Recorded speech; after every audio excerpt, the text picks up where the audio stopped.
Bites and डिलाईट्समध्ये म्हणजेच प्रज्ञास किचनमध्ये तुम्हा सर्वांचं खूप खूप मनापासून स्वागत. उन्हाळा सुरू झाला की आपल्या मनामध्ये असतं चिकाचे पापड बनवायचे आहे, रव्याचे पापड बनवायचे आहे, गव्हाची कुरडई बनवायची आहे. म्हणजे वाळवणाचे पदार्थ बनवायला आपण खूप उत्सुक असतो.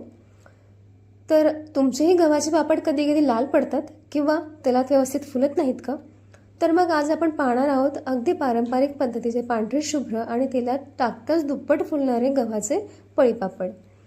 चीक अचूक कसा शिजवायचा याच्या काही सोप्या टिप्स मी आज सांगणार आहे. चला तर मग रेसिपीला सुरुवात करूया. मी चीक इझिली कसा काढून घ्यायचा याचा ऑलरेडी व्हिडिओ माझ्या चॅनलवरती अपलोड केलेला आहे. हवं तर मी तुम्हाला डिस्क्रिप्शनमध्ये लिंक देईल, तुम्ही नक्की व्हिजिट करा आणि अचूक चीक कसा काढायचा गव्हापासून ते सविस्तर तुम्हाला त्यामध्ये पाहता येईल. इथे आपण एका जाड बुडाच्या भांड्यात पाण्याचे अचूक प्रमाण देणार आहोत. ज्या डब्याने आपण गव्हाचा चीक मोजला आहे त्याच डब्याच्या मापाने 4 डबे पाणी आपण या भांड्यात काढून घेऊ. 1 डबा चीक असेल तर 4 डबे पाणी एवढंच लागणार आहे. एका डब्याला 4 डबे पाणी हे अगदी परफेक्ट प्रमाण आहे. आता भांड्यावर झाकण ठेवून पाण्याला छान एक उकळी काढून घ्यायची आहे.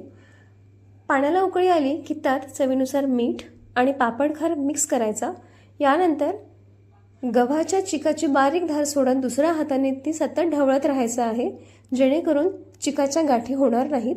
सुरुवातीला चीक फिरवण्यासाठी रवी वापरा आणि तो घट्ट झाला की बेलण्याच्या साह्याने तुम्ही व्यवस्थित आटवून घ्या. चिकाच्या गाठी झाल्या नाही पाहिजे म्हणून तुम्हाला ही काळजी घ्यायची आहे. चीक शिजवताना गॅसची फ्लेम नेहमी लो ते मीडियम ठेवावी. चीक जितका चांगला मंद आचेवर शिजेल तितके आपले पापड छान चकचकीत होतात आणि साठवणीत वर्षभर टिकतात. जर तुमचा चीक खूप घट्ट वाटला तर बाजूला 1 डबा पाणी गरम करून ठेवा आणि थोडे थोडे पाणी घालून मिक्स करा. पण या अचूक प्रमाणामुळे वरून पाणी घालण्याची गरज अजिबात पडणार नाही. थंड पाणी यामध्ये अजिबात घालायचं नाही. आता आपला चीक परफेक्ट शिजलाय की नाही हे कसं ओळखायचं? तर एका ग्लासमध्ये अर्धा ग्लास पाणी घ्या आणि त्यात चिकाचे 2 थेंब टाका. जर चीक वर तरंगला किंवा सुटला तर तो कच्चा आहे, पण जर तो सरळ पाण्यात खाली जाऊन बुडाशी एकजीव झाला तर आपला चीक अगदी पापड घालण्यासाठी परफेक्ट तयार झालेला आहे. पहिली पद्धत म्हणजे आपण मेणकापडाला म्हणजेच प्लास्टिक शीटला थोडं तेल लावून गोल चमच्याने हे पापड टाकून घेणार आहोत. मेणकापडावरचे पापड काढायला खूप सोपे जातात आणि थोडे जाडसरही होतात आणि ते खायला मला आवडतात. मला जाड पापड आवडतात म्हणून मी मेणकापडावरच प्रिफर करते. सकाळी पापड टाकले की दुपारी 2-3 वाजता ते उलटे करून घ्यायचे, म्हणजे दोन्ही बाजूनी छान वाळतील. दुसरी पद्धत म्हणजे जर तुम्हाला सुती कापडावर पापड टाकायचे असतील तर कापड आधी ओला करून घ्या.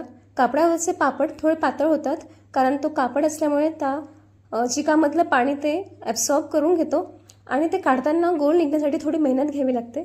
संध्याकाळी 5च्या सुमारास कापडाच्या मागच्या बाजूने थोडं पाणी शिंपडून 5 मिनिटांनी हे पापड अलगद खेचून काढून घ्या, अगदी सहज निघतील. कापडावरचे पापड तळल्यावर छान दुप्पट फुलतात. तसेच मेणकापडावरचेही पापड दुप्पटेच फुलतात पण थोडे जाड होतात, खायला खूप छान लागतात. पापड तळताना तेल नेहमी कडकडीत तापवून घ्या, ज्यामुळे पापड छान फुलून येतो आणि तुटतही नाही. दोन्ही पद्धतीमधला फरक तुम्हाला समजला असेलच. तुम्हाला यातली कोणती पद्धत आवडली मला कमेंट करून नक्की सांगा. अशाच साध्या सोप्या आणि सरळ पारंपरिक रेसिपीज पाहण्यासाठी बाईट्स अँड डिलाईट्स 358 म्हणजेच प्रज्ञास किचनला नक्की लाईक करा, शेअर करा आणि सबस्क्राईब करा. धन्यवाद.